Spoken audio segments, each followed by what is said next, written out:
তাহলে আপনি একটা জি। প্রোডাক্ট সেল করলে ৩০০ টাকা যদি প্রফিট করা যায়, তাহলে গার্মেন্টসের মালিকরা শিল্পপতি হয়ে যেত ১ মাসে। ওরা ঈদের সময় যে পরিমাণ সেল করে।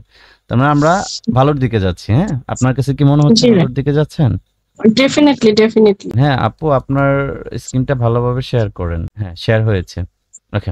আপনার প্রোফাইলটা প্লিজ। 14 আমি ডেজ। আসলে জি। হ্যাঁ, ফ্যামিলিগত সমস্যার কারণে চালাতে পারিনি। একটা অ্যাড চালাইছি। $10 ছিল।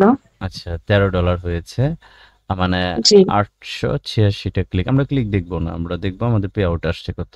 যেহেতু পেইড এখানে $13 যদি সার্ভেতে করতে যাইতেন তাহলে আপনার কয়টা সার্ভে করা লাগতো? অনেক কষ্ট করতে হতো না? লাস্ট তো জি ভাই, যেহেতু 13টা আপনি সার্ভে তো করতেই হতো। হ্যাঁ, 13 থেকে 14টা। হ্যাঁ 14টা সার্ভে করতে হতো।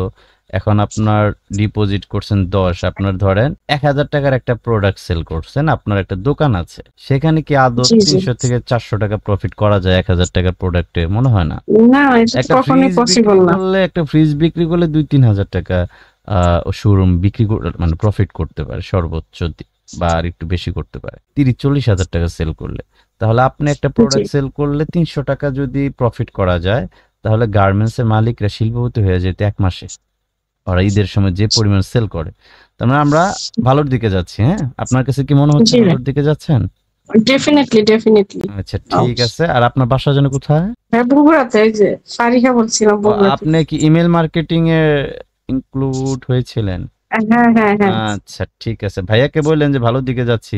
আবার যেন আপনাকে টিটকারি না দেয় যে পারবা না, পারবা না। হ্যাঁ? কেমন? আচ্ছা ভাইয়াকে ভাই, ঠিক বললেন আছে। যে থ্যাংক ইউ। ভালো দিকে ওকে, থ্যাংক ইউ।